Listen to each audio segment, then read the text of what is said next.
রমাদান এমন মাস যে মাসে আল্লাহ তাআলা কোরআন নাজিল করেছে। শাহরু রমাদান আল্লাযী উনজিলা ফীহিল কুরআন হুদাল লিন-নাস ওয়া বায়্যিনাতিম মিনাল হুদা ওয়াল ফুরকান। রমাদানে কোরআন নাজিল হয়েছে, ফলে রমাদান শ্রেষ্ঠ মাস হয়েছে।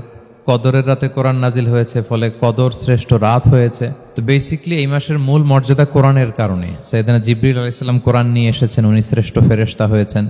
আল্লাহ রাব্বুল ইজ্জা ওয়াল জালালের দরবারে শুকরিয়া জ্ঞাপন করছি যে আল্লাহ তাআলা আমাদেরকে পবিত্র মাহে রমাদানে এসে পৌঁছার সুযোগ করে দিয়েছেন এবং আজকের ইফতার পূর্ববর্তী রমাদান অ্যান্ড কোরআন রিফ্লেকশন প্রোগ্রামে উপস্থিত হওয়ার সুযোগ করে দিয়েছেন। আমরা সবাই পড়ছি কালিমাতুশ শুকর, আলহামদুলিল্লাহ।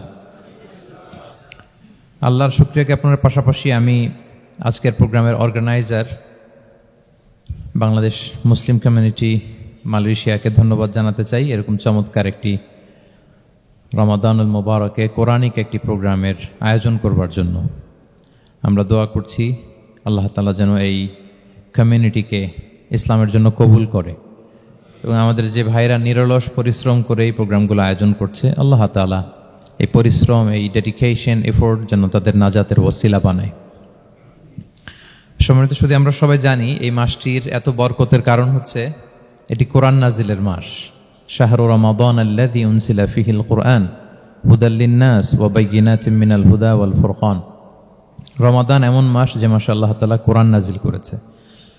তো বেসিক্যালি এই মাসের মূল মর্যাদা কোরআনের কারণে। সাইয়েদনা জিবরিল আলাইহিস সালাম কোরআন নিয়ে এসেছেন, উনি শ্রেষ্ঠ ফেরেশতা হয়েছেন। আল্লাহর হাবিব সাল্লাল্লাহু আলাইহি ওয়াসাল্লামের উপর কোরআন নাজিল হয়েছে, ফলে উনি শ্রেষ্ঠ নবী হয়েছেন।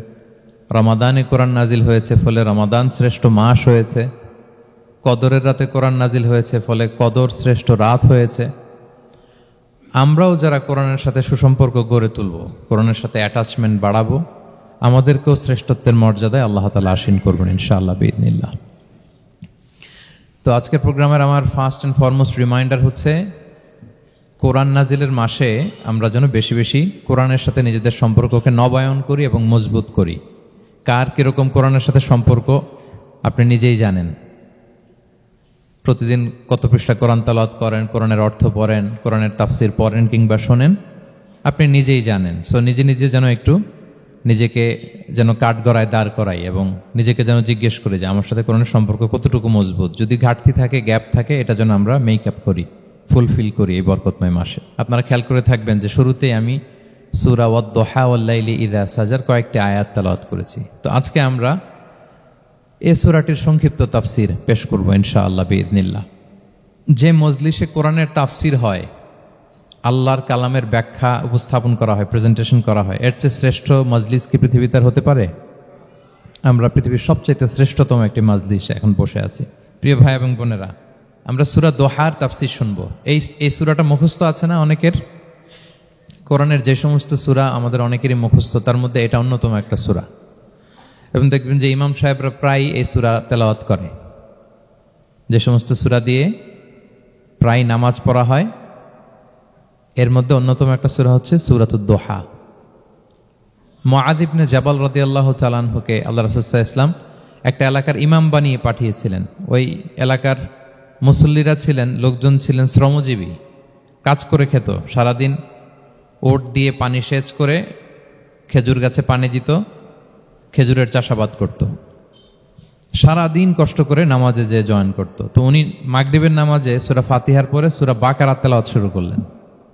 সূরা বাকারা কোরআনের সবচেয়ে ছোট সূরা না? 286টা আয়াত, মানে সবচেয়ে বড় সূরা। তো মাগরিবের সালাত উনি যখন এত লম্বা তেলাওয়াত ধরলেন, মুসল্লিরা আর ইমাম সাহেবের সাথে থাকতে পারতেছে না। কারণ ওনারা তো, ইমাম সাহেবের হয়তো মন ফুরফুরে, উনি পড়তেছেন মনের আনন্দে দরাজ গলায়, কিন্তু মুসল্লিদের তো অবস্থা খারাপ। সারাদিন ওনারা খেতে খামারে কাজ করে আসছে, নামাজ ছেড়ে দিয়ে অনেকে চলে গেছে। একা একা নামাজ পড়ে যে আল্লাহ রাসূল সাল্লাল্লাহু আলাইহি ওয়াসাল্লামের কাছে যে বিচার দিল যে ইয়া রাসূলুল্লাহ, দেখেন এমন একজন ইমাম আপনি অ্যাসাইন করেছেন আমাদের এলাকায়, মাগরিবের নামাজে উনি সূরা বাকারা পড়ে আর আমরা হচ্ছে শ্রমজীবী। রাসূল সাল্লাল্লাহু আলাইহি ওয়াসাল্লাম খুব রেগে গেলেন। মুআয ইবনে জাবালকে ডেকে বললেন, হে মুআয, আফাত্তানুন আন, তুমি কি সমাজে ফিতনা ছড়াচ্ছ? তুমি জানো না এরা কারা? তোমার কি সূরা ওয়াদ-দুহা ওয়াল-লাইলি ইযা সাজা মুখস্থ নাই? তোমার কি ওয়াশ-শামসি ওয়া-দুহাহা এটা মুখস্থ নাই? তোমার কি সাব্বিহ ইসমা রাব্বিকাল আ'লা এই সূরাগুলো তোমার জানা নাই? উনি বললেন জানা আছে। তো এগুলো রেখে দিয়ে মাগরিবের নামাজে কেন সূরা বাকারা ধরলা? তোমার মুসল্লিরা তো শ্রমজীবী মুসল্লি। যখন ইমামের দায়িত্ব হচ্ছে পেছনে কারা আছে এটা খেয়াল করা। অনেক সময় ইমাম সাহেব আল্লাহু আকবার বলে যে নামাজ ধরছে, কি হচ্ছে পেছনে আর খোঁজখবর নেই। আল্লাহর হাবিব সাল্লাল্লাহু আলাইহি ওয়াসাল্লাম কিন্তু এমন ইমাম ছিলেন না, উনি অত্যন্ত বিবেকবোধ সম্পন্ন একজন ইমাম ছিলেন। একবার পেছনে এক বাচ্চার কান্না শুনে উনি নামাজ ছোট করে দিয়েছেন। সবাই বললেন, ইয়া রাসূলুল্লাহ, এত ছোট নামাজ তো কখনো পড়তে দেখি না। তখন রাসূল সাল্লাল্লাহু আলাইহি ওয়াসাল্লাম বললেন, একটা ছোট বাচ্চার কান্নার আওয়াজ আমার কানে এসেছে, আমার মনে হচ্ছে বাচ্চাটাকে সামলাতে নারীদের কাতারে একটা মায়ের খুব কষ্ট হচ্ছে, এজন্য নামাজটা আমি খাটো করে দিয়েছি। দেখেন কি চিন্তা চেতনা, পিছনে কি হচ্ছে সব রাসূল সাল্লাল্লাহু আলাইহি ওয়াসাল্লাম এটা খেয়াল করতেন।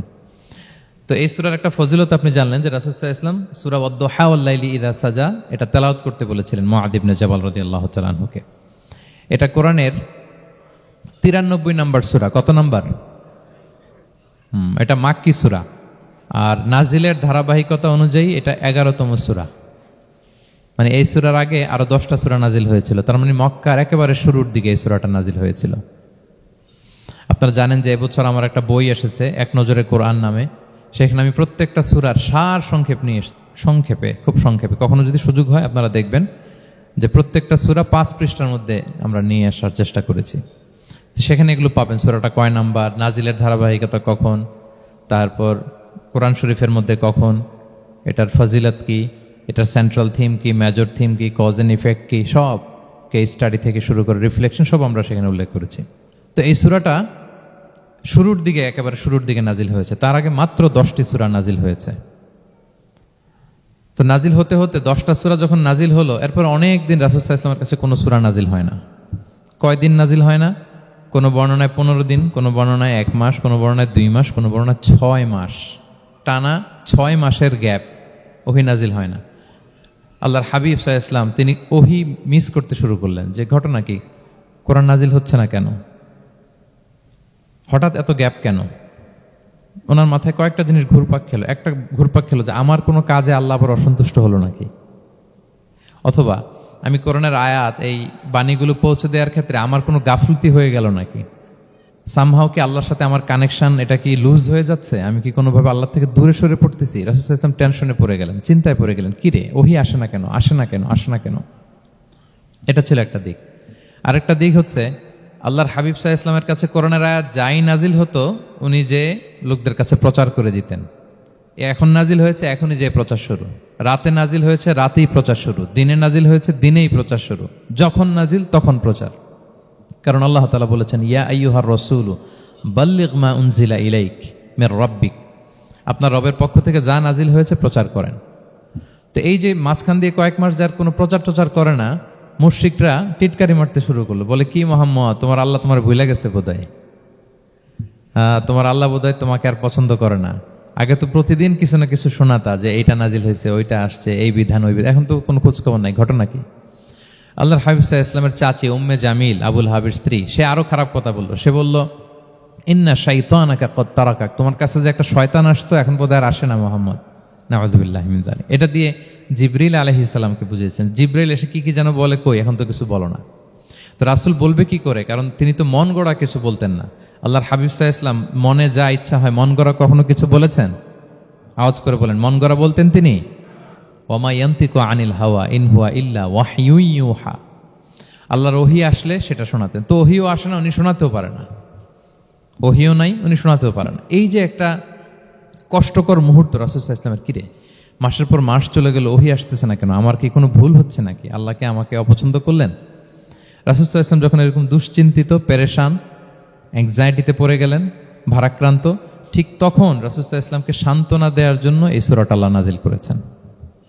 সান্ত্বনা দেওয়ার জন্য এই সূরাটা বেশ আশা জাগানিয়া সূরা, মোটিভেশনাল সূরা, ইন্সপিরেশনাল সূরা। আপনার মন খারাপ হলে আপনি এই সূরাটা পড়বেন, এই সূরাটা, এবং এটার পরে আরেকটা সূরা আছে সূরাতু আলাম নাশরাহ, আপনার মন ভালো হয়ে যাবে। এটাকে দি অ্যান্টি ডিপ্রেসেন্ট সূরা বলে, মানে ডিপ্রেশন কাটায় ফেলে। আমাদের এরকম অনেক সময় হয় না যে হতাশ, দেয়ালে পিঠ ঠেকে গেছে, কোনো বের হওয়ার রাস্তা নাই, কই যাব, কোথাও সফলতা নাই, সবাই আমাকে ভুল বুঝতেছে, এরকম মাঝে মাঝে হয় না? আমাদের সবার লাইফে আপস এন্ড ডাউনস আছে। আপনি যখন ভারাক্রান্ত হবেন, কষ্টে থাকবেন, এই সূরাটা পড়বেন, দেখবেন যে আপনার ডিপ্রেশন দূর হয়ে গেছে। আল্লাহর হাবিব সাল্লাল্লাহু আলাইহি ওয়াসাল্লাম যখন এরকম ভারাক্রান্ত ছিলেন, চিন্তিত ছিলেন, তখন আল্লাহর হাবিব সাল্লাল্লাহু আলাইহি সাল্লামকে চিন্তামুক্ত করবার জন্য আল্লাহ তাআলা এই চমৎকার সূরাটি নাজিল করেছেন। আল্লাহ নাজিল করলেন, আউযু বিল্লাহি মিনাশ শাইতানির রাজিম, বিসমিল্লাহির রহমানির রহিম, ওয়াদ-দুহা ওয়াল-লাইলি ইযা সাজা মা ওয়াদ্দাআকা রাব্বুকা ওয়া মা ক্বালা ওয়ালাল আখিরাতু খায়রুল লাকা মিনাল উলা ওয়ালা সাওফা ইউতিকা রাব্বুকা ফাতারদা। আল্লাহ তাআলা বললেন ওয়াদ-দুহা, আলোর শপথ। আমি একবার সরল বঙ্গানুবাদ করি, তারপরে আমি তাফসিরে ঢুকছি। ওয়াদ-দুহা, আলোর শপথ। ওয়াল-লাইলি ইযা সাজা, রাতের শপথ, যখন রাত নিঝুম নিস্তব্ধ হয়। মা ওয়াদ্দাআকা রাব্বুকা ওয়া মা ক্বালা, নবী হে, আপনার রব আপনার উপর অসন্তুষ্টও হয় নাই, আপনাকে ছেড়েও যায় নাই, আপনার রব আপনার সাথেই আছে। আলহামদুলিল্লাহ। ফিল করবেন যে আল্লাহ আমার সাথে আছে। সবসময় এটা ফিল করতে হবে যে আল্লাহ তাআলা আমার সাথে আছেন, তিনি আমাকে ভুলে যান নাই, ছেড়ে যান নাই। আরে তার রহমত ছাড়া তো একটা শ্বাস নেওয়া তো আমার সম্ভব না, ঠিক কিনা বলেন? আল্লাহর রহমত ছাড়া একটি সেকেন্ড এই পৃথিবীতে সার্ভাইভ করা কি আমাদের পক্ষে সম্ভব না? ওয়ালাল আখিরাতু খায়রুল লাকা মিনাল উলা, নবী হে, আপনার পরবর্তী সময় পূর্ববর্তী সময়ের চেয়ে অনেক ভালো হবে ইনশাআল্লাহ। মানে good days are coming in your life, ভালো সময় আসতেছে। ওয়ালা সাওফা ইউতিকা রাব্বুকা ফাতারদা, আর আপনার রব আপনাকে এত দিবেন আপনি খুশি হয়ে যাবেন।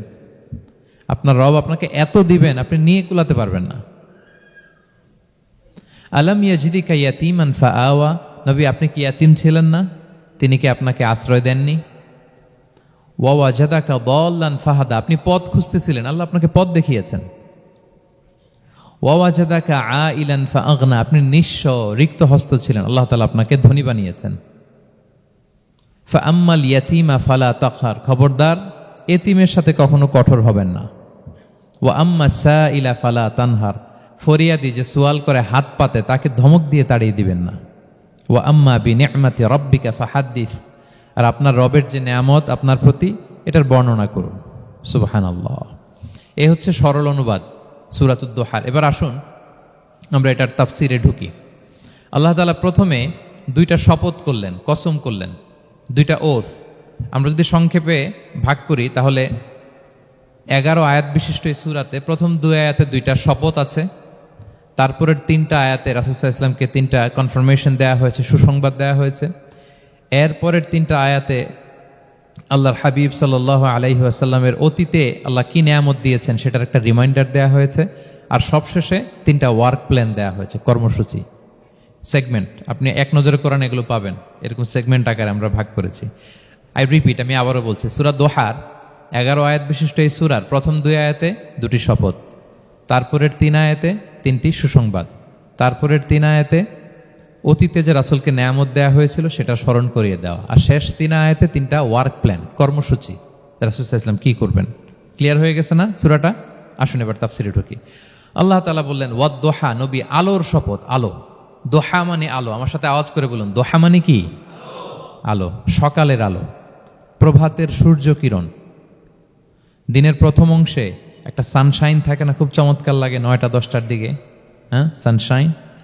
এই সকালের সানশাইনটাকে আরবিতে বলে দোহা। এই জন্য এই সময় আল্লাহর হাবিব সাল্লাল্লাহু আলাইহি ওয়াসাল্লাম নামাজ পড়তেন, এটাকে বলে সলাতুদ দোহা, মানে দোহার নামাজ। এটাকে বলে সলাতুদ দোহা, দোহার নামাজ।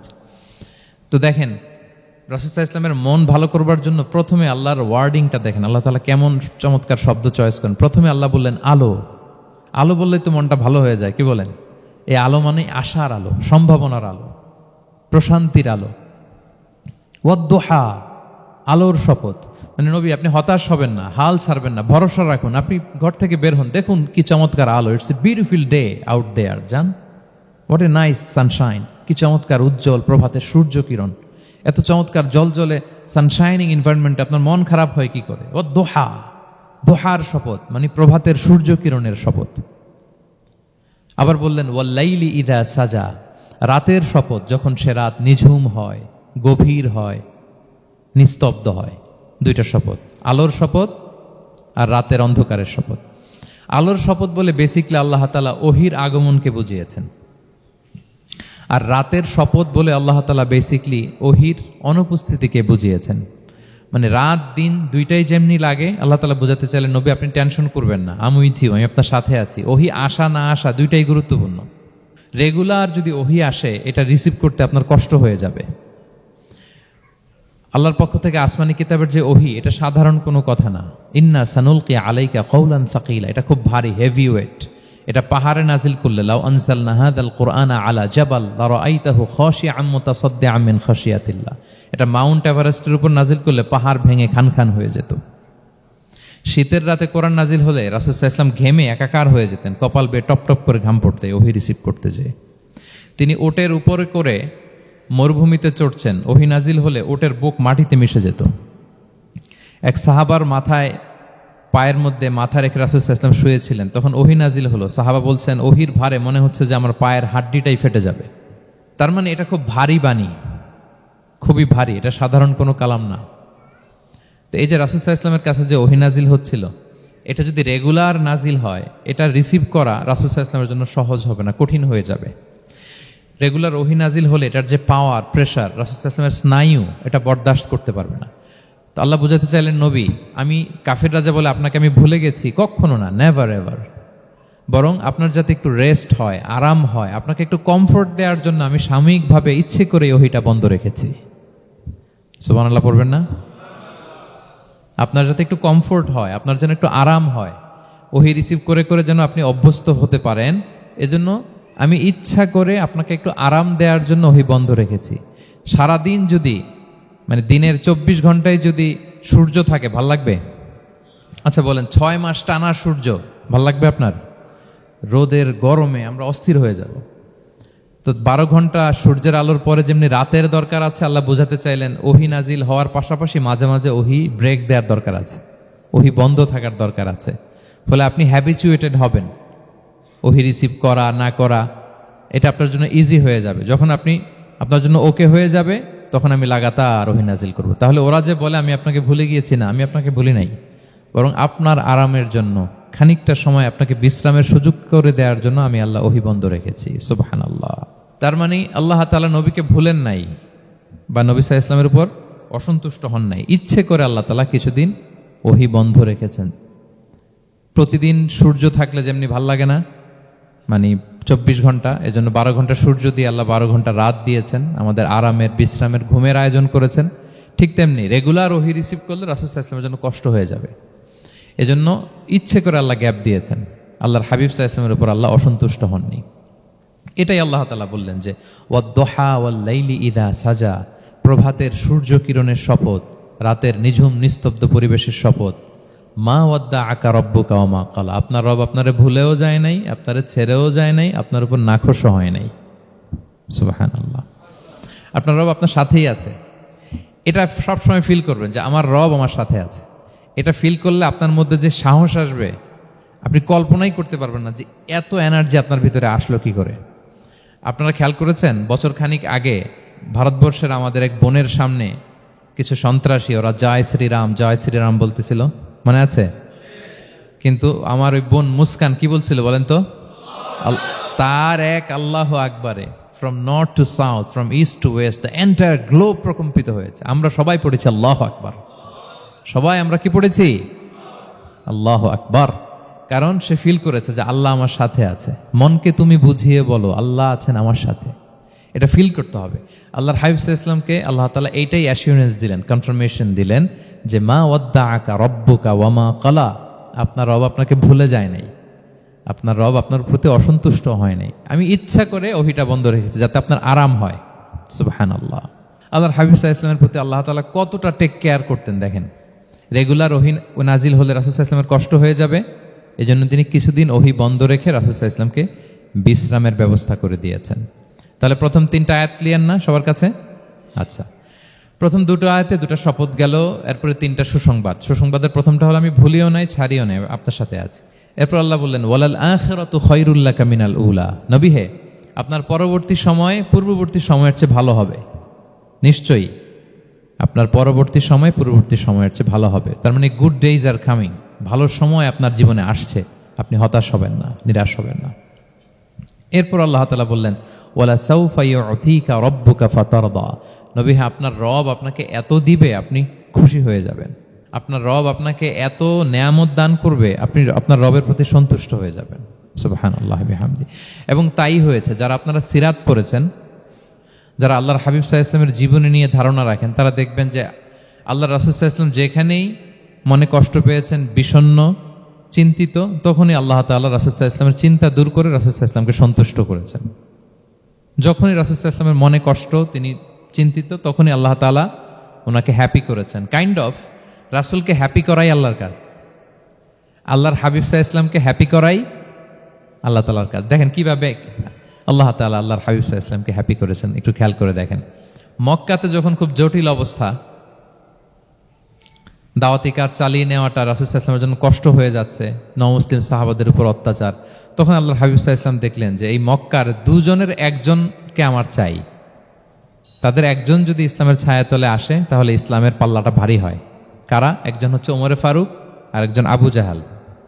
দুজনের একজন তখন ইসলাম ধর্ম গ্রহণ করে নাই। তো রাসূল সাল্লাল্লাহু আলাইহি ওয়াসাল্লাম কেঁদে কেঁদে আল্লাহর কাছে ফরিয়াদ জানালেন, আল্লাহুম্মা আইজ্জাল ইসলামা বিআহাব্বি হাযাইন আর-রাজুলাইনি ইনদাক। আল্লাহ, আমি কাউকে স্পেসিফিক তোমার কাছে চাই না, শুধু এটাই বলি, দুজন লোকের নাম বলবো, এই দুজন লোকের মধ্যে থেকে যাকে তোমার পছন্দ হয় তাকে তুমি ইসলামের ছায়াতলে এনে ইসলামকে শক্তিশালী করো। এক হচ্ছে আবু জাহাল, আরেক হচ্ছে ওমরে ফারুক। এই দোয়াটা তিনি করতে লাগলেন, আর খুব চিন্তিত, দুজনের কেউই মুসলমান হয় না। একদিন হঠাৎ সাহাবারা বললেন, ইয়া রাসূলুল্লাহ, আল্লাহর হাবিব সাল্লাল্লাহু আলাইহি ওয়াসাল্লাম তখন দারুল আরকামের ভেতরে বসা। সাহাবারা বললেন, ইয়া রাসূলুল্লাহ, আপনি এখান থেকে সরে যান, কারণ ওমরে ফারুক নাঙ্গা তলোয়ার নিয়ে আসতেছে আপনাকে হত্যা করবার জন্য। তো আল্লাহ রাসূল সাল্লাল্লাহু আলাইহি ওয়াসাল্লাম বললেন যে তোমরা সরে যাও, আমার মনে হচ্ছে ওই যে চোখের পানি ছেড়ে আমি দোয়া করেছি, ওই দোয়া আজকে কবুল হতে শুরু করেছে, তোমরা সরো। ঠিকই ওমরে ফারুক রাদিয়াল্লাহু তাআলা আনহু আসলেন, এসে তিনি তলোয়ার রেখে দিয়ে বললেন, আশহাদু আল্লা ইলাহা ইল্লাল্লাহ ওয়া আশহাদু আন্না মুহাম্মাদান আবদুহু ওয়া রাসূলুহু। আমি সাক্ষ্য দিচ্ছি আল্লাহ ছাড়া কোনো ইলাহ নেই এবং আপনি আল্লাহর প্রেরিত বান্দা এবং রাসূল। এই দৃশ্য দেখে রাসূল সাল্লাল্লাহু আলাইহি ওয়াসাল্লাম খুশি হয়ে গেলেন। ওয়ালা সাউফা ইউতিকা রাব্বুকা ফাতারদা। আল্লাহ বলেছিলেন যে নবী হে, আপনাকে এত দিব, আপনার রব আপনাকে এত নেয়ামত দিবে, আপনি শুধু খুশিই হবেন, সন্তুষ্ট হবেন আমার প্রতি। এদের রাসূল সাল্লাল্লাহু আলাইহি ওয়াসাল্লামের দোয়া কবুল করে আল্লাহ তাআলা ওমরে ফারুককে ইসলামের ছায়াতলে এনে ইসলামকে শক্তিশালী করলেন। ফাতারদা, রাসূল সাল্লাল্লাহু আলাইহি ওয়াসাল্লাম খুশি হয়ে গেলেন। এভাবে প্রতিটা ক্ষেত্রে। মক্কাতে যখন খুব কঠিন অবস্থা, রাসূল সাল্লাল্লাহু আলাইহি ওয়াসাল্লাম তায়েফে চলে গেলেন দাওয়াত দেওয়ার জন্য। নেইবারিং সিটি, আপনারা যে হজ উমরা করেছেন জানেন, মক্কার পাশের সিটি তায়েফ। দাওয়াত দিলেন, দাওয়াত প্রত্যাখ্যান করলো তারা। শুধু তাই না, ফিজিক্যালি হ্যারেস করা হলো আল্লাহর হাবিব সাল্লাল্লাহু আলাইহি সাল্লামকে। রাসূল সাল্লাল্লাহু আলাইহি ওয়াসাল্লামের জামা ধরে, গা ধরে টানা হেচড়া করা হলো, পাথর মারা হলো, তিনি রক্তাক্ত হলেন। হামালাতুল জিবাল, পাহাড়রক্ষী ফেরেশতারা বলল, ইয়া রাসূলুল্লাহ, আপনি যদি আদেশ দেন তায়েফের দুই দিকের পাহাড় দিয়ে এমন চাপা দিব, পুরো তায়েফের জনপদ একেবারে ভ্যানিশ হয়ে যাবে। আল্লাহর হাবিব সাল্লাল্লাহু আলাইহি ওয়াসাল্লাম বললেন, না, আমি আশা করি তাদের পরবর্তী নেক্সট জেনারেশনের কেউ না কেউ পড়বে লা ইলাহা ইল্লাল্লাহ মুহাম্মাদুর রাসূলুল্লাহ। তাই হয়েছে। এখন তায়েফে যান, শুধু মসজিদ আর মসজিদ, মসজিদ আর মসজিদ। কি চমৎকার পরিবেশ! তায়েফে গেলে মনেই হবে না আরব দেশ। বৃষ্টি হয় প্রতিদিন, অনেক চাষাবাদ হয়, চমৎকার এলাকা। রাসূল সাল্লাল্লাহু আলাইহি ওয়াসাল্লামের দোয়ার বরকত। তো তায়েফবাসী দাওয়াত প্রত্যাখ্যান করলো। রাসূল সাল্লাল্লাহু আলাইহি ওয়াসাল্লাম গায়ের রক্ত পরিষ্কার করে নাখলা নামক খেজুরের বাগানে যায়েদ রাদিয়াল্লাহু তাআলা আনহুকে ফজরের নামাজ পড়তেছিলেন। আল্লাহর হাবিব সাল্লাল্লাহু আলাইহি ওয়াসাল্লাম যখন ফজরের সালাতে তেলাওয়াত করতে লাগলেন, একদল জিন পাশ দিয়ে যাচ্ছিল। তারা তাদের এলাকায় যেয়ে বলল, ইন্না সামি'না কুরআনান আজাবা ইয়াহদি ইলা রুশদি ফাআমান্না বিহি। জিনেরা আগে আকাশের উপরে উঠে ফেরেশতারা কি বলে চুরি করে শুনে আসতো। হঠাৎ জিনেরা আর উপরে যেতে পারে না, উপরে যেতে চাইলেই ফাআতবাআহু শিহাবুন সাকিব, আগুনের পাথর মারা হয়। ঘটনা কি? সব জিনেরা বৈঠক বসালো। ঘটনা কি? আগে কত তথ্য আগেই জেনে যেতাম, জেনে গণকদেরকে বলতাম, গণকরা আমাদেরকে ধন্যবাদ জানাইতো। তো এখন তো আসমানের সিকিউরিটি এত বেড়ে গেল কেন? কারণ কি? ওই যে শেষ নবী আসার কথা যে মনে হয় চলে আসছে, দেখো তো কোথায় আসছে উনি।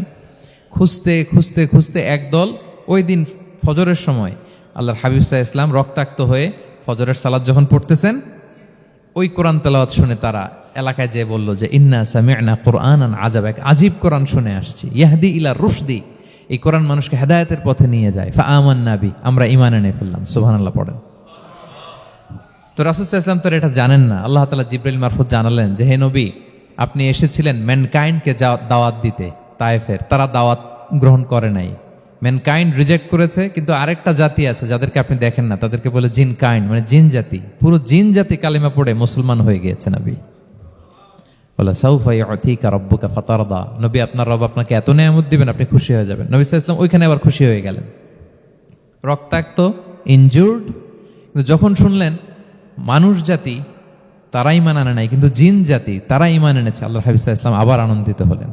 তাহলে আল্লাহর হাবিব সাল্লাল্লাহু আলাইহি সাল্লামকে আনন্দিত করাই হচ্ছে আল্লাহর কাজ, খুশি রাখাই হচ্ছে আল্লাহর কাজ। সুবহানাল্লাহি বিহামদি। আল্লাহর হাবিব সাল্লাল্লাহু আলাইহি ওয়াসাল্লামের বয়স যখন 50 বছর, ওনার কাছের দুজন আত্মীয় মারা গেল। ওনার প্রিয়তমা স্ত্রী খাদিজা রাদিয়াল্লাহু তাআলা আনহা ইন্তেকাল করলেন, ওনার প্রিয় চাচা আবু তালেব ইন্তেকাল করলেন। দুজনই শেল্টার দিত, একজন ঘরে একজন বাইরে। আবু তালেবের কারণে কেউ রাসূল সাল্লাল্লাহু আলাইহি ওয়াসাল্লামের গায়ে হাত তোলার সাহস পায় নাই। তো উনি যখন ইন্তেকাল করলেন রাসূল সাল্লাল্লাহু আলাইহি ওয়াসাল্লাম বিপদে পড়ে গেলেন। সারাদিন কাফেরদের বকা ঝকা গালি খেয়ে ঘরে যখন আসতেন, খাদিজা রাদিয়াল্লাহু তাআলা আনহার কথা শুনলে ওনার হৃদয়টা প্রশান্ত হয়ে যেত। তো বাইরের চাচাও নাই, ভেতরের স্ত্রীও নাই, দুজনই মারা গেলেন ওই বছর। ওই বছরকে বলা হয় আমুল হুজন, মানে দুশ্চিন্তার বছর। এত ভারাক্রান্ত আল্লাহর হাবিব সাল্লাল্লাহু আলাইহি ওয়াসাল্লাম হলেন, চিন্তিত হলেন, মনটা ভেঙে খান খান। আল্লাহ তাআলা কিন্তু ঠিকই বোঝেন যে তার হাবিবকে কখন হ্যাপি করতে হবে। আল্লাহ তাআলা তখন সাইয়েদনা জিবরাইল আলাইহিস সালামকে পাঠালেন যে যাও, আমার বন্ধুকে আর পৃথিবীতে থাকার দরকার নাই, আমার বন্ধুকে ঊর্ধ্ব জগতের নৈশ ভ্রমণের ইনভাইটেশন দিয়ে আসো, মানে মেরাজের ইনভাইটেশন দিয়ে আসো। পড়েন সুবহানাল্লাহ। সুবহানাল্লাযী আসরা বিআবদিহি লাইলাম মিনাল মাসজিদিল হারামি ইলাল মাসজিদিল আকসা, মসজিদে হারাম থেকে মসজিদুল আকসায়, তারপরে উপরে সুম্মা দানা ফাতাদাল্লা ফাকানা কাবা কাউসাইনি আও আদনা। আল্লাহর আরশে চড়ে গেলেন, জান্নাত জাহান্নাম দেখিয়ে, নতুন কিছু গিফট দিয়ে, তার পেয়ারা হাবিবের মন ভালো করে এরপরে আবার দুনিয়ায় পাঠালেন। ওয়ালা সাউফা ইউতিকা রাব্বুকা ফাতারদা, নবী হে আপনাকে এত নেয়ামত দিব আপনি শুধু খুশিই হবেন আর সন্তুষ্ট হবেন। সুবহানাল্লাহ। এবার বুঝতে পারতেছেন কিভাবে আল্লাহর হাবিবকে আল্লাহ তাআলা খুশি করেছেন। মক্কায় আর থাকতে পারতেছেন না, এমন অবস্থা যে কোনো সময় আল্লাহর হাবিব সাল্লাল্লাহু আলাইহি ওয়াসাল্লামকে হত্যা করা হবে। আল্লাহ তাআলা আল্লাহর হাবিবের জন্য নতুন জায়গার ব্যবস্থা করে দিলেন, তওবা কিংবা তাইবা, যেটাকে আমরা মদিনা বলি। তিনি মদিনায় গেলেন, আবার রাসূল সাল্লাল্লাহু আলাইহি ওয়াসাল্লামের হৃদয় প্রশান্ত হলো। কিন্তু মদিনায় যে তিনি কাবাকে মিস করতে আরম্ভ করলেন। আল্লাহর হাবিব সাল্লাল্লাহু আলাইহি ওয়াসাল্লাম নবী হওয়ার পরে টানা 14 বছর কিবলা ছিল কিন্তু বাইতুল মাকদিস। কিন্তু মক্কায় যখন তিনি ইবাদত করতেন, তিনি বাইতুল মাকদিসের দিকেই হয়েই নামাজ পড়তেন, কিন্তু সামনে কাবাটারে রাখতেন। কথা বুঝতে পেরেছেন? মক্কায় যখন তিনি নামাজ পড়তেন 13 বছর, কিবলা যেহেতু বাইতুল মাকদিসের দিকেই হয়ে নামাজ পড়তেন, কিন্তু মাঝখানে রাখতেন কোনটারে? কাবাকে। তাহলে কেমন যেন কাবাই তার সামনে। আচ্ছা, কিন্তু মদিনায় যখন গেলেন এখন তো আর সুযোগ নাই, কাবা একদিকে, বাইতুল মাকদিস আরেক দিকে, এখন কাবাকে আর সামনে রাখা যাচ্ছে না, মিস করতে লাগলেন কাবাকে। আর প্রত্যেক নামাজের পরে আকাশের দিকে তাকায় থাকেন, ইস আল্লাহ যদি আয়াত নাজিল করে আমার জন্মস্থান যে মক্কা, আমার পূর্বপুরুষ ইব্রাহিম আলাইহিস সালামের যে ওই কাবার দিকে যদি কিবলাটা ঘুরাই দিত কতই না ভালো হতো। আল্লাহ বলেন যে আপনি যে কদ নারা তাকাল্লুবা ওয়াজহিকা ফিস সামা, নবী আপনি যে আকাশের উপর চেহারা উঠিয়ে মনে মনে কি চান আমি তো বুঝি। আল্লাহর হাবিব সাল্লাল্লাহু আলাইহি ওয়াসাল্লামকে খুশি করার জন্য আল্লাহ আয়াত নাজিল করলেন, ফাওয়াল্লি ওয়াজহাকা শাতরাল মাসজিদিল হারাম। নবী হ্যাঁ, আপনাকে খুশি করার জন্য নতুন বিধান নাজিল করলাম। এখন থেকে, ফ্রম রাইট নাও, আপনি যখনই নামাজ পড়বেন এখন থেকে কাবামুখী হয়ে আপনি সালাত আদায় করবেন। তাহউইলুল কিবলা, কিবলা পরিবর্তন হয়ে গেল। সুবহানাল্লাহি বিহামদি। আপনারা মসজিদে নববীর পাশে মদিনাতে একটা মসজিদ দেখবেন, এটাকে বলে মসজিদ যুল কিবলাতাইন। এমন মসজিদ যে মসজিদে এক নামাজে 2 কিবলা শেয়ার করা হয়েছিল। মানে এই আয়াত যখন নাজিল হলো, আল্লাহর হাবিব সাল্লাল্লাহু আলাইহি ওয়াসাল্লামের সাথে একজন নামাজ পড়ে যে ওই মসজিদে যে দেখে কিছু লোক নামাজ পড়তেছে ওই বাইতুল মাকদিসের দিকে হয়ে, কারণ তখন পর্যন্ত ওইটাই কিবলা। তিনি নামাজরত অবস্থায় এদেরকে বললেন যে তোমরা তো জানো না এই মাত্র আয়াত নাজিল হয়েছে, কিবলা কিন্তু আর ওই দিক নাই, ডাইরেকশন চেঞ্জ, এদিকে হয়ে যাও। তো ইমাম সহ মুসল্লি সব ঘুরে নামাজের মধ্যে ওইদিকে হয়ে গেছে। তাহলে একই নামাজে 2টা কিবলা শেয়ার করা হয়েছে, ফলে তখন থেকে মসজিদের নাম হয়ে গেছে মসজিদ যুল কিবলাতাইন, 2 কিবলাওয়ালা মসজিদ। তাহলে দেখেন আল্লাহর হাবিব সাল্লাল্লাহু আলাইহি ওয়াসাল্লামকে খুশি করার জন্য আল্লাহ তাআলা কিবলা চেঞ্জ করে দিয়েছে। সুবহানাল্লাহ বলতে পারলেন না? এভাবে যখনই আল্লাহর হাবিব সাল্লাল্লাহু আলাইহি ওয়াসাল্লাম বিষণ্ণ, চিন্তিত, মন খারাপ, ওনার মন ভালো করার দায়িত্ব নিয়েছে কে? জিবরাইল এসে শোনাতে লাগলো আগের জামানায় কেউ 500 বছর 700 বছর হায়াত পেয়েছে। বনি ইসরাইলের অনেক মুজাহিদ 1000 বছর জেহাদ করেছে। কয় হাজার বছর? জেহাদি করছে 1000 বছর। আমরা হায়াত পাই কয় বছর? আমাদের হায়াত কয় বছর অন অ্যান অ্যাভারেজ? 60-70। আল্লাহর হাবিব সাল্লাল্লাহু আলাইহি ওয়াসাল্লাম এটাই বলেছেন যে আমার উম্মতি মা বাইনা সিত্তিন ইলা সাবঈন, আমাদের গড় আয়ু 60 থেকে 70। ওয়া আকাল্লুহুম মা ইয়াজুযু যালিক, আর সামান্য অল্প সংখ্যকই মানুষ এটাকে ক্রস করতে পারে। এই কথা শুনে যে আগের উম্মত 1000 বছর জিহাদ করছে, এটা শুনে রাসূল সাল্লাল্লাহু আলাইহি ওয়াসাল্লাম আবার কাঁদতে আরম্ভ করলেন, হায় রে আমার গুনাহগার উম্মতের কি হবে? আমার উম্মত তো 60-70ই শেষ, আমার উম্মতের কি হবে? আবার চিন্তিত, আবার কান্নাকাটি। তখন আল্লাহ তাআলা নাজিল করলেন, ইন্না আনসালনাহু ফি লাইলাতিল কদর ওমা আদরাকা মা লাইলাতুল কদর লাইলাতুল কদরি খায়রুম মিন আলফি শাহর। নবী আপনি কাঁদবেন না, ওদেরকে হায়াত দিছি বেশি, কদর দেই নাই। আপনার উম্মতকে হায়াত কম দিছি, কিন্তু আপনার উম্মতের জন্য আমি লাইলাতুল কদর রেখে দিয়েছি। এক কদরের রাতে আবাদত করলে খায়রুম মিন আলফি শাহর, 1000 মাস আবাদত করলে যে পরিমাণ সওয়াব, অতটুকু না, খায়ের এর চেয়ে বেশি সওয়াব আল্লাহ তাআলা আপনার উম্মতের আমলনামায় দিয়ে দিবেন। আবার আল্লাহর হাবিব সাল্লাল্লাহু আলাইহি ওয়াসাল্লাম মন ভালো হয়ে গেল। ওয়ালা সাউফা ইউতিকা রাব্বুকা, সবাই বলেন ওয়ালা সাউফা ইউতিকা রাব্বুকা ফাতারদা। নবী হে এত দিব, আপনি শুধু হ্যাপি হবেন, হ্যাপি। এরপরে বদরের যুদ্ধে বিজয় দান করলেন, মক্কা বিজয় দান করলেন, তাবুক যুদ্ধে বিজয় দান করলেন। সব শেষে জান্নাতে ওনার জন্য স্পেশাল একটা জায়গা থাকবে, ওই জায়গায় কেউ বসতে পারবে না। জায়গাটার নাম মাকামে মাহমুদ। ওয়া মিনাল লাইলি ফাতাহাজ্জাদ বিহি নাফিলাতাল লাকা আসা আন ইয়াবআসাকা রাব্বুকা মাকামাম মাহমুদা। ওই মাকামে মাহমুদের সিংহাসনে আল্লাহর হাবিব সাল্লাল্লাহু আলাইহি ওয়াসাল্লাম বসবেন, ওনার জন্য স্পেশাল, খাস, কেউ এখানে বসতে পারবে না। তার মানে হ্যাপি শুধু দুনিয়াতেই করবে না আল্লাহ তাআলা, আল্লাহর হাবিবকে আখিরাতেও করবে। আল্লাহর হাবিব সাল্লাল্লাহু আলাইহি ওয়াসাল্লামকে কাউসার দেয়া হবে, ইন্না আতাইনা কাল কাউসার। হে নবী আপনাকে কাউসার দিয়েছি, এমন হাউজে কাউসার যে হাউজে কাউসারের সামনে পান পেয়ালা, যেটা দিয়ে পানি নিয়ে আপনি উম্মতকে খাওয়াবেন, এটার সংখ্যা আকাশের তারা যত বেশি তার চেয়েও বেশি। হাউজে কাউসারের পানি এটা দুধের চেয়েও সাদা, বরফের চেয়েও ঠান্ডা, মধুর চেয়েও মিষ্টি। এক ঢোক যে খাবে চিরকালের জন্য তার গলা থেকে তৃষ্ণা মিটে যাবে। He will never ever be thirsty again. একবার খাইছে তো শেষ। পেতে চান সেটা আল্লাহর হাবিবের কাছ থেকে? আমরা পেতে চাই কি চাই না বলেন? ইন্না আতাইনা কাল কাউসার। নবী আপনাকে আমি কাউসার দিয়েছি। সব শেষে আল্লাহর হাবিব সাল্লাল্লাহু আলাইহি ওয়াসাল্লাম সুপারিশ করার অনুমতি পাবেন, যেদিন কেউ সুপারিশ করতে পারবে না। সবাই বলবে নফসি নফসি নফসি নফসি, থার থার করে কাঁপবে। এক একজন নবী, ইব্রাহিম আলাইহিস সালাম, ঈসা আলাইহিস সালাম, মূসা আলাইহিস সালাম, থার থার করে কাঁপবে। আর আল্লাহর হাবিব সাল্লাল্লাহু আলাইহি ওয়াসাল্লাম ওই মাকামে মাহমুদে সিংহাসন ফেলে দিয়ে সেজদায় শুধু কাঁদতে থাকবে, আর সেজদার মধ্যে বলবে উম্মতি উম্মতি উম্মতি উম্মতি। হে আল্লাহ আপনি আমার গুনাহগার উম্মতকে বাঁচান, আল্লাহ আপনি আমার গুনাহগার উম্মতকে বাঁচান, আল্লাহ আপনি আমার গুনাহগার উম্মতকে বাঁচান। আল্লাহ তাআলা এটা সহ্য করতে না পেরে জিবরাইল আলাইহিস সালামকে বলবেন যে ওয়াসআলহু মা ইউবকিক, জিবরাইল যাও জিজ্ঞেস করো তো আমার বন্ধু এত কাঁদে কেন, কি চায় জিজ্ঞেস করো। তো আল্লাহর হাবিব সাল্লাল্লাহু আলাইহি ওয়াসাল্লাম বলবেন আল্লাহুম্মা উম্মতি উম্মতি, আল্লাহ আমার উম্মতকে বাঁচান, আমার গুনাহগার উম্মতকে বাঁচান। আল্লাহ তাআলা এবার জিবরাইল মারফত বলবেন যে ইযহাব ইলা মুহাম্মদ সাল্লাল্লাহু আলাইহি ওয়াসাল্লাম, যাও মুহাম্মদের কাছে যাও, ওয়াকুল লাহু, তাকে বলো দুনিয়াতে যেমনি কখনো কষ্ট পেতে দেই নাই, বারবার তাকে হ্যাপি করেছি, খুশি করেছি। ওয়া ইন্না সানুরদিকা ফি উম্মাতিকা ওয়ালা নাসুউক, আজকের এই কঠিন দিনেও আমার হাবিবকে আমি কষ্ট দিব না, তার উম্মতের ব্যাপারেও তাকে আমি খুশি করে দেব, তার গুনাহগার উম্মতের ব্যাপারেও আজকে মুহাম্মদ সাল্লাল্লাহু আলাইহি ওয়াসাল্লামকে আমি খুশি করে দেব। আল্লাহর হাবিব সাল্লাল্লাহু আলাইহি ওয়াসাল্লাম তখন সুপারিশ শুরু করবেন। আল্লাহু আকবার, আল্লাহু আকবার। ওয়ালা সাউফা ইউতিকা রাব্বুকা ফাতারদা। নবী হে আপনাকে এত নেয়ামত দিব আপনি নিয়ে কুলাতে পারবেন না। সব শেষে এই গুনাহগার উম্মতকে সুপারিশ করে জাহান্নাম থেকে নাম কাটিয়ে সবাইকে নিয়ে তিনি একটা ফ্ল্যাগ হাতে নিয়ে তিনি জান্নাতের দিকে ছুটবেন। ওই ফ্ল্যাগের মধ্যে লেখা থাকবে আলহামদু। কি লেখা থাকবে? মানে প্রশংসা, প্রশংসার পতাকা। নিজেও তো প্রশংসিত। মুহাম্মদ মানে কি জানেন? মুহাম্মদ মানে কি? প্রশংসিত। এই কারণে মুহাম্মদ সাল্লাল্লাহু আলাইহি ওয়াসাল্লামকে মক্কার লোকেরা গালি দিয়েও শান্তি পেত না। মানে যদি বলি এই প্রশংসিত লোকটা খারাপ, কথাটা হইল? প্রথমে আগে বলা লাগে কি? প্রশংসিত। মুহাম্মদ মানে কি? তো এজন্য মক্কার লোকেরা রাসূল সাল্লাল্লাহু আলাইহি ওয়াসাল্লামকে মুহাম্মদ না বলে ডাকতো মুযাম্মাম, মানে নিন্দিত।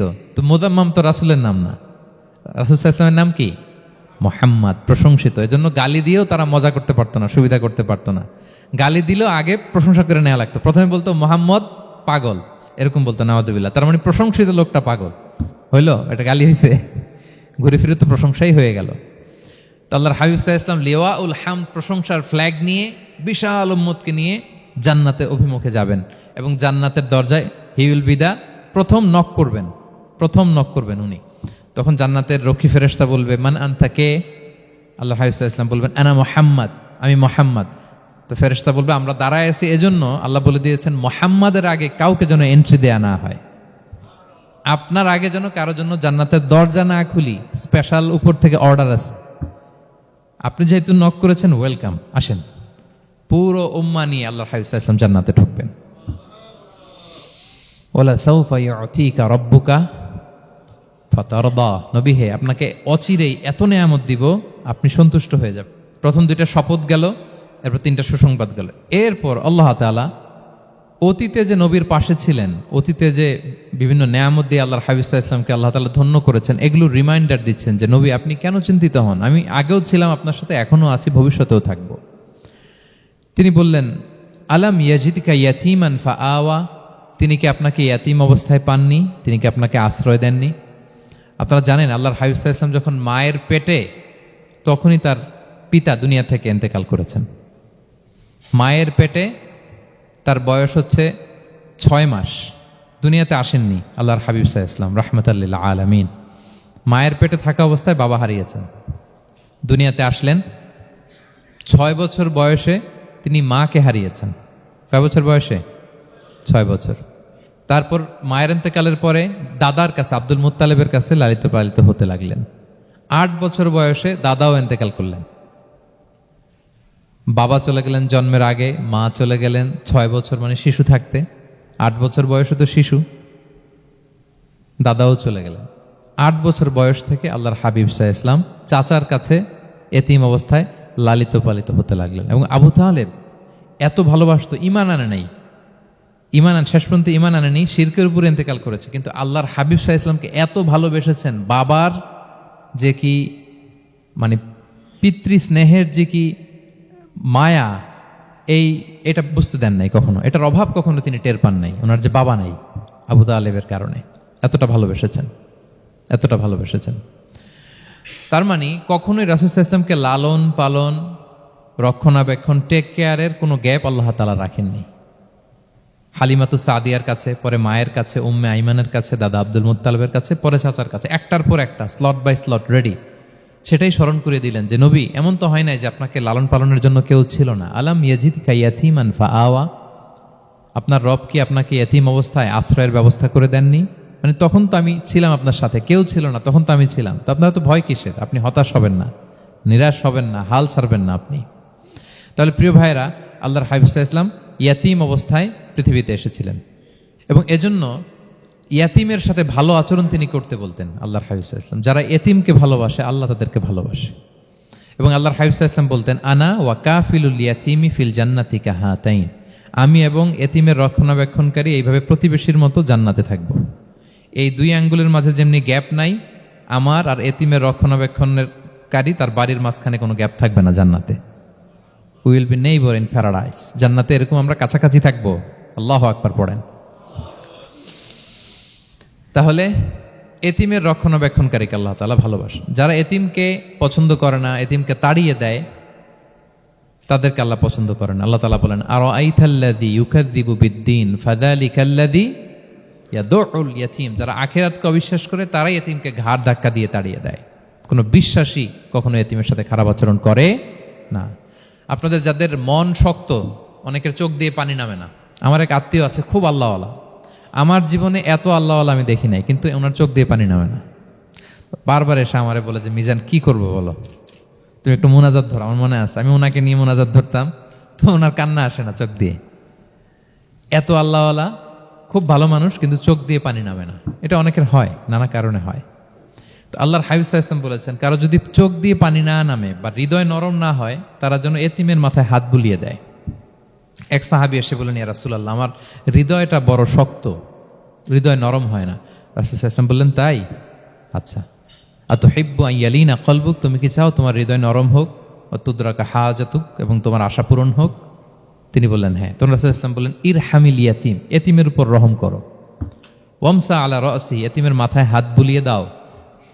ওয়া আতইমহু মিন তুআমিক, তোমার খাবার এতিমকে খাওয়াও। তালিনু কলবুক, তোমার অন্তর নরম হবে। তুদরাকা হাজতুক, তোমার ইচ্ছা পূরণ হবে। তাহলে হৃদয় যদি শক্ত থাকে কার মাথায় হাত বুলাবেন? বুলাইছেন কখনো? হ্যাঁ, বুলিয়েছেন? খুঁজে খুঁজে হাত বুলাবেন। বাংলাদেশে তো অনেক অরফেনেজ আছে, অনাথ আশ্রম, ওখানে যাবেন। সুযোগ হলে একদিন যে একটু লাঞ্চ করলেন ওদের সাথে বসে, ডিনার করলেন, একসাথে খেলেন, ওদের মাথায় হাত বুলিয়ে দিলেন, সাধ্যমতো কিছু উপহার হাতে তুলে দিলেন, আপনার ইচ্ছা পূরণ হবে আর আপনার হৃদয় নরম হবে ইনশাআল্লাহ। আর এতিমকে আদর করা মানে নবী সাল্লাল্লাহু আলাইহি ইসলামের প্রতি ভালোবাসা দেখানো। কারণ আমার নবী এতিম হয়ে বড় হয়েছে। এতিমের প্রতি ভালোবাসা প্রকারান্তরে নবী সাল্লাল্লাহু আলাইহি ইসলামের প্রতি ভালোবাসা দেখানো হয়, কারণ আমার নবী এতিম হয়ে বড় হয়েছেন। সুবহানাল্লাহ। কিন্তু তার বিপরীতে আমরা সমাজে কি দেখি? এতিমের মাথায় হাত বুলানো তো দূরের কথা, এতিমের সম্পদও খেয়ে ফেলে অনেকে। হ্যাঁ, এরকম আছে না? এতিমের সম্পদ দেদারসে গিলতেছে। কি যে আমাদের চিন্তাধারা! দেখবেন যে লোকটা এতিমের সম্পদ গিলে, ওরা রোজা অবস্থায় এক ঢোক পানি গিলাতে পারবেন কিনা দেখেন। যে বলেন একটু পানি খান তো, খাবে না কেন? হারাম। তো ওই হারাম কিন্তু গিলতেছে ইচ্ছা মতো। রোজা অবস্থায় এক ফোঁটা আপনি পানি গিলাতে পারবেন না, আরে কেন? হারাম। কিন্তু ওইদিকে ভাতিজার সম্পদ গিলতেছে দেদারসে। আল্লাহ বলেন এটা ভাতিজার সম্পদ না, এটা তুমি জাহান্নামের আগুন পেটে ঢুকাচ্ছ। জাহান্নামের আগুন। ইন্নাল্লাযীনা ইয়াকুলুনা আমওয়ালাল ইয়াতামা যুলমান ইন্নামা ইয়াকুলুনা ফি বুতুনিহিম নারা ওয়া সায়াসলাউনা সাঈরা। যারা এতিমের সম্পদ খায়, এটা সম্পদ না, এটা জাহান্নামের আগুন তুমি পেটে ঢুকাচ্ছ। সো এতিমের প্রতি যেন আমরা নমনীয় হই, তাদের মাথায় হাত বুলাই, তাদের জন্য খরচ করি, তাদের প্রতি যেন আমরা দয়াদ্র হই। কারণ আমার নবী এতিম অবস্থায় বড় হয়েছেন। তাহলে নবী সাল্লাল্লাহু আলাইহি ইসলামকে এটা স্মরণ করে দিলেন, নবী আপনি তো এতিম ছিলেন, আমি তো আপনাকে রক্ষণাবেক্ষণের ব্যবস্থা করছি। আর কি করেছি? ওয়াজাদাকা দাল্লান ফাহাদা, নবী আপনাকে আমি এমন অবস্থায় পেয়েছি, আপনি পথ খুঁজতেছিলেন, আমি আপনাকে পথ দেখিয়েছি। You are searching the right path and I guided you to the right sense of direction. আপনি পথ খুঁজতেছিলেন, আমি পথ দেখাইছি। এখানে দল্লানের অর্থ পথভ্রষ্ট করা যাবে না। ওয়াজাদাকা দাল্লান, হে নবী আপনাকে আমি পথভ্রষ্ট পেয়েছি, পরে পথ দেখাইছি, এরকম বলা যাবে না। এটা আল্লাহর হাবিব সাল্লাল্লাহু আলাইহি ওয়াসাল্লামের ক্ষেত্রে প্রযোজ্য নয়। অনেক বাংলা তাফসীর অর্থে আমি দেখেছি পথ হারা, নবী আপনাকে আমি পথ হারা পেয়েছি, পথ দেখেছি, এটাও খুব একটা সুন্দর না। সবচেয়ে সুন্দর হচ্ছে নবী আপনি পথ খুঁজতেছিলেন, সত্যের অনুসন্ধানী ছিলেন। অনেক সময় দেখবেন অনেক পথিক যেতে যেতে এমন এক জায়গায় যায়, দেখে 3 রাস্তা কিন্তু কোনো সাইনবোর্ড নাই। পুরাতন রাস্তাগুলোতে এরকম অনেক সময় হতো না আমাদের, 3 দিকে রাস্তা, কোনো সাইনবোর্ড নেই, তো যাবো কই? এটা বুঝালেন যে নবী আপনি পথ খুঁজতেছিলেন, আমি আপনাকে দেখিয়েছি, হে নবী এটাই সিরাতুল মুস্তাকিমের পথ।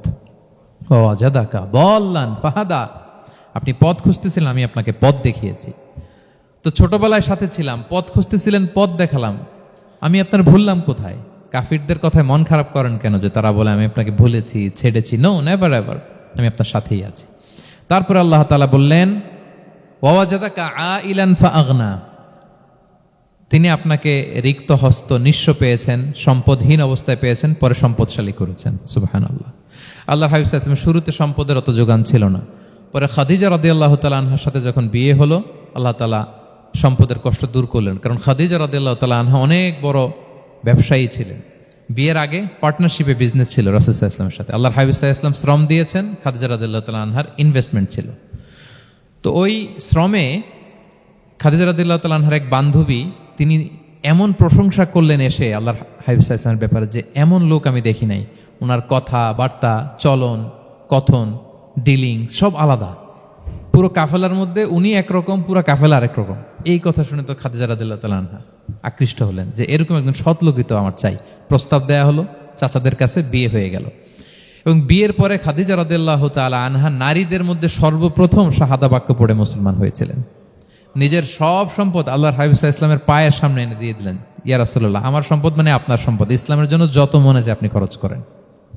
ওয়াজাদাকা আইলান ফাআগনা, আপনাকে আল্লাহ নিঃস্ব পেয়েছেন, সম্পদের ব্যবস্থা করে দিলেন। পরবর্তীতে মদিনায় যে খায়বার যুদ্ধের পরে অনেক সম্পদের ব্যবস্থা আল্লাহ তাআলা করে দিয়েছিলেন। তাহলে ছোটবেলায় ইয়াতিম ছিলেন, আল্লাহ টেক কেয়ার করলেন। পথ খুঁজতেছিলেন, আল্লাহ পথ দেখায় দিলেন। আর্থিক সমস্যা ছিল, এটাও আল্লাহ দূর করে দিলেন। এবার আল্লাহ তাআলা বিষ্ণু ঈসা ইসলামকে 3টা ওয়ার্ক প্ল্যান দিবেন, কর্মসূচি। 1 নম্বর কর্মসূচি হচ্ছে ফাআম্মাল ইয়াতীমা ফালা তাকহার, নবী খবরদার এতিমের সাথে কখনো কঠোর আচরণ করবেন না।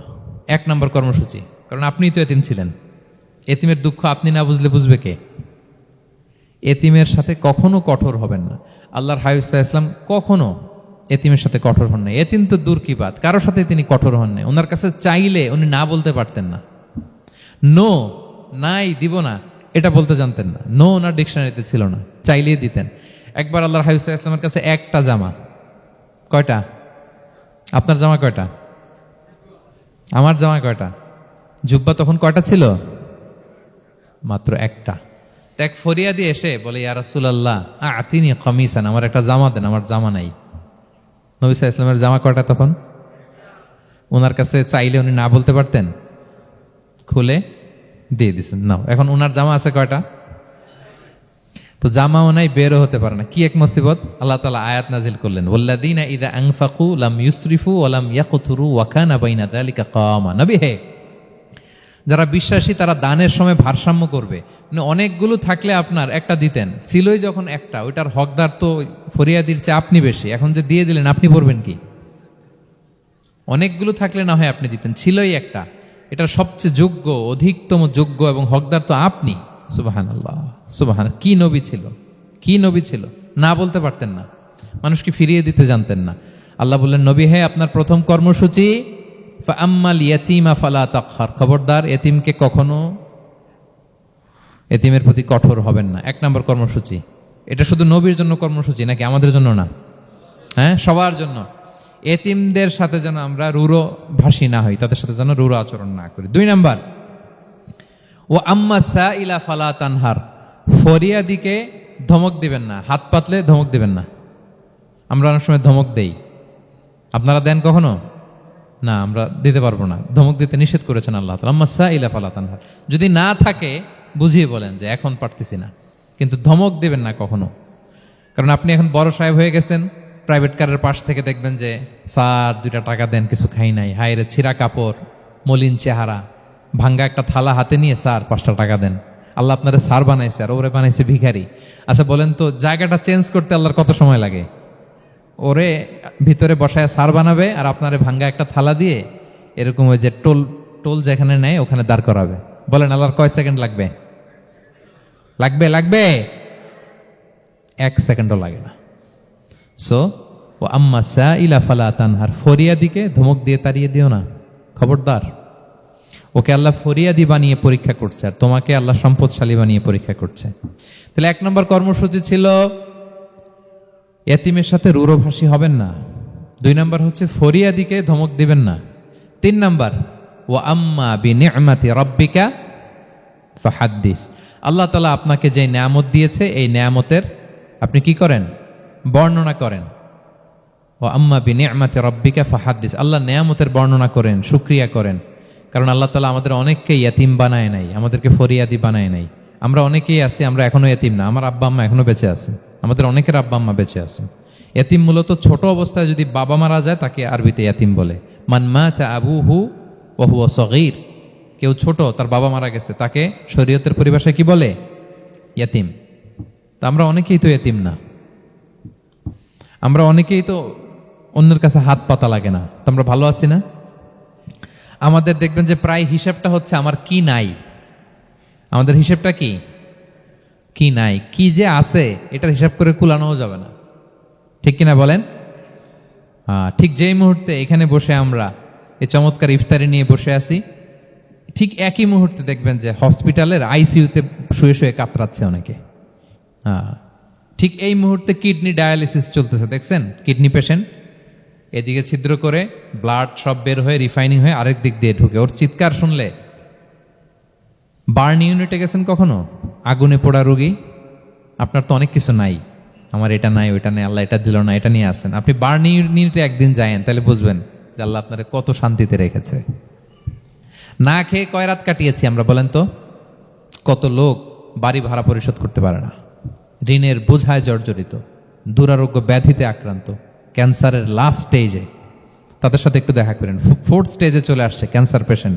তার চেহারা, তার খাবার, তার চলাফেরা, কিভাবে তার প্রতিটা সেকেন্ড কাটে, একটু দেখে আসবেন, তাইলে বুঝবেন যে কত আল্লাহর দেয়া নেয়ামতের সাগরে হাবুডুবু খাই আমরা। এজন্য আল্লাহ বলেছেন 3 নম্বর কর্মসূচি হচ্ছে ওয়া আম্মা বিনি'মাতি রাব্বিকা ফাহাদ্দিস, আল্লাহ নেয়ামতের শুকরগুজার হও। আল্লাহ যে নেয়ামত দিয়েছে এই নেয়ামত তুমি বর্ণনা করো। অনেকে আছে আল্লাহ নেয়ামত দিলে ওটা প্রকাশ করতে চায় না, এটা আল্লাহ পছন্দ করে না। মানে আপনি যদি অনেক সম্পদশালী হন, আপনি সুন্দর পরিচ্ছন্ন জামা পরবেন, মানুষকে দান করবেন, আপনার বাড়ি ঘর সুন্দর হবে, এটা নিষেধ নয়, এটা ভালো। আপনি আল্লাহর দেয়া নেয়ামত ব্যবহার করতে পারবেন এবং বলতেও পারবেন, কিন্তু শুকরান লা ফখরান, শুকরিয়া স্বরূপ বলবেন, ফখর করে অহংকার করে না। বলতে পারেন আলহামদুলিল্লাহ, আল্লাহ তাআলা আমাকে 4টা ছেলে দান করেছে, 4 জন হাফেজ, আল্লাহ তাআলা আমাকে থাকার মতো একটা ঘর দিয়েছে, একটা বাড়ি দিয়েছে, একটা গাড়ি দিয়েছে, সম্মান নিয়ে সমাজে চলার মতো আল্লাহ তাআলা আমাকে দিয়েছেন। এটা যদি আপনি শুকরিয়া স্বরূপ বলেন, এটাতে সমস্যা নেই, কিন্তু অহংকার নিয়ে বলা যাবে না। ইন্নাল্লাহা ইউহিব্বু আইয়ারা আসারা নি'মাতিহি আলা আবদিহি, আল্লাহ তাআলা যে নেয়ামত তার বান্দাকে দিল ওইটার একটা নমুনা দেখতে আল্লাহ পছন্দ করে। আল্লাহ বানাইছে আপনার বিলিয়নিয়ার, আপনি হচ্ছেন ছেঁড়া পরা জামা পরে চলেন, হবে? বানাইছে আল্লাহ তাআলা আপনাকে অনেক সম্পদশালী, আপনার চলা ফেরা কোনো রুচিই নাই, এটা হইল না। আল্লাহ চায় যে তোমার যে নেয়ামত দিছে এটার একটা নমুনা তোমার মধ্যে থাক, এটাও শুকরগুজার হওয়ার একটা আলামত। তাহলে 3 নম্বর কর্মসূচি কি? ওয়া আম্মা বিনি'মাতি রাব্বিকা ফাহাদ্দিস, আল্লাহর নেয়ামতের শুকরগুজার হও, আল্লাহ তাআলা যে নেয়ামত দিয়েছে সেটা বর্ণনা করো। তাহলে প্রিয় ভাইরা, সূরাতুদ দোহা এটা হচ্ছে একটা মোটিভেশনাল সূরা, আশা জাগানিয়া সূরা, অ্যান্টি ডিপ্রেশন বলি আমি এই সূরাটাকে। ডিপ্রেশন থাকলে চলে যাবে, কারণ ওয়ালাল আখিরাতু খায়রুল লাকা মিনাল উলা, হে নবী আপনার পরবর্তী সময় আপনার পূর্ববর্তী সময়ের চেয়ে ভালো। সবসময় আশাবাদী হবেন। সূরা দোহার 1 নম্বর শিক্ষা হচ্ছে বি অপটিমিস্টিক, মানে অপটিমিজম, আশাবাদী হওয়া, নিরাশ হওয়া যাবে না। বিশ্বাসীদের, মুমিন মুসলিমের ডিকশনারিতে হতাশা নিরাশা নাই, আমার ডিকশনারিতে অন্তত নাই, আপনাদের আছে কিনা জানি না। আজকে থেকে বলেন আপনাদের ডিকশনারিতে হতাশা নিরাশা রাখবেন? আমাদের কোনো হতাশা নাই, নিরাশা নাই, কারণ আমরা যে পরিস্থিতিতে থাকি না কেন আমাদের সাথে কে আছেন? লা তাহজান ইন্নাল্লাহা মা'ানা, চিন্তিত হয়েও না, আল্লাহ আমার সাথে আছেন। আল্লাহ আমার সাথে আছেন বললেই দেখবেন মুস্কানের মতো এক তাকবীর আপনার মুখ দিয়ে বেরোচ্ছে, এমন এনার্জি বেরোচ্ছে, গোটা বিশ্ব আপনি জয় করে ফেলবেন তখন। এটাই আমাদের সবচেয়ে বড় পাওয়ার। আমাদের সাথে কে আছে? ইন্নাল্লাহা মা'ানা, আল্লাহ তাআলা আমাদের সাথে আছেন। তাহলে সূরা দোহার আজকের তাফসীরের 1 নম্বর লেসন হচ্ছে optimism. Believer should be optimistic always. বিশ্বাসীরা আশাবাদী হয়, নিরাশ হয় না, হতাশ হয় না, হাল ছাড়ে না। বিশ্বাসীরা ভরসা রাখে এক মহান সত্তার উপর। আওয়াজ করে বলেন তো তিনি কে? আল্লাহর উপর ভরসা রাখে, আমরা নিরাশ হই না। 2 নাম্বার শিক্ষা হচ্ছে গ্রেটফুলনেস, কৃতজ্ঞতা। আপনার জীবনে অনেক কিছু আছে, নাই নাই বলবেন না, শুধু কমপ্লেইন করবেন না। অনেকে দেখবেন শুধু অভিযোগ, এটা নাই ওইটা নাই, এই পাইলাম না, ওর আছে এটা, ওর, আমার সাথে কেন এমন হয়, আমার সাথে শুধু আমার সমস্যা। এগুলো যারা বলে তাদেরকে আল্লাহ নেয়ামত আরো ছিনিয়ে নেয়। বরং যারা অল্প পেয়েও বলে আলহামদুলিল্লাহ, তাদেরকে নেয়ামত দেওয়ার ধারাবাহিকতা আল্লাহ তাআলা অব্যাহত রাখেন। সব অবস্থায় আলহামদুলিল্লাহ, যে কোনো পরিস্থিতিতে, যে কোনো অবস্থায় কি বলবো আমরা? আপনি খেয়াল করে দেখেন না যে আপনার কি কি আছে, কত কিছু যে আপনার আছে, অবাক করা। 3 নাম্বার কাইন্ডনেস।